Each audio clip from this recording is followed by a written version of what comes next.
আসসালামু আলাইকুম। আজকে আমি এই যে নিরামিষ রান্না করব। সব সবজিগুলো কেটে নিয়েছি, সময় সাপেক্ষে দেখাতে পারিনি। এই যে এখন আমি পেঁয়াজটা ভাজা ভাজা করে নিচ্ছি। এরপর আমি মশলা দিয়ে এটা কষাবো। হলুদ, লবণ দিলাম, জিরে বাটা, রসুন বাটা, এখানে আবার আমি পেঁয়াজ বাটা দিয়ে মশলাটা আমি কষিয়ে নেবো। আর এই কাঁচা ঝাল কেটে করে দিয়ে দিচ্ছি। আজকে আমি কাঁচা ঝাল দিব না, কাঁচা ঝাল দিয়ে রান্না করব। মশলাটা আমার কষানো হয়ে গেছে, অল্প একটু পানি দিয়ে দিচ্ছি।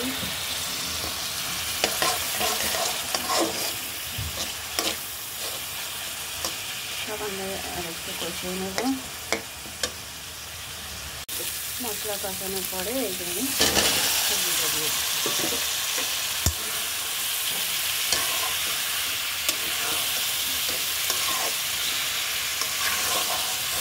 আমি এই যে ডাল দিয়ে দেব, মুসুরির ডাল দিয়ে সবগুলো সবজি ডাল একসাথে আবার আমি কষাবো। পানি দিয়ে দিলাম, দিয়ে এবার মাখো করে কষিয়ে নেব।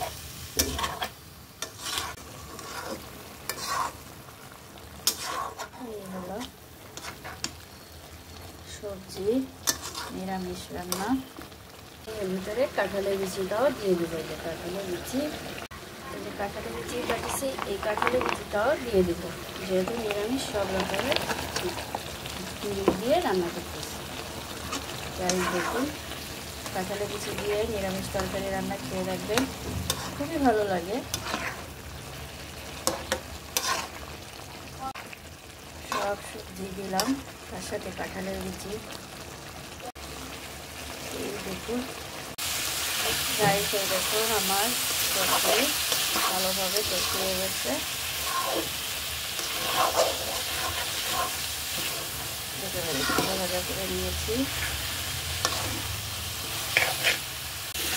এখন আমি এর ভিতরে তেলের পানি দিয়ে দেবো। ভাজা ভাজা হয়ে গেছে। যদি মিষ্টি কুমড়া, মিষ্টি আলু সব দেওয়া, এই যে দিয়ে এখন আমি এই যে ঢেকে দিলাম। একটু সজনে পাতা দিয়ে দিলাম।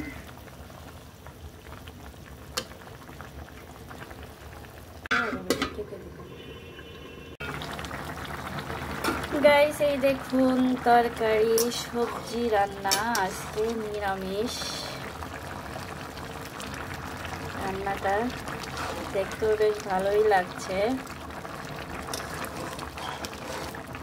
আর একটু ঢেকে দিব। গাইস দেখুন, এই যে হয়ে গেছে রান্না প্রায়।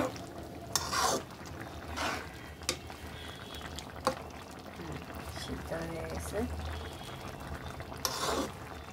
ঠান্ডা হলে আমি এটা নামিয়ে নেব।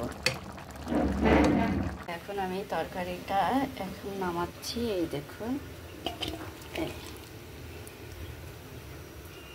এই রান্নাটা আপনাদের যদি সত্যিই ভালো লেগে থাকে, বেশি বেশি করে সাবস্ক্রাইব করবেন, লাইক করবেন, শেয়ার করবেন। আরও রান্না দেখাবো। ধন্যবাদ সবাইকে, ভালো থাকবেন।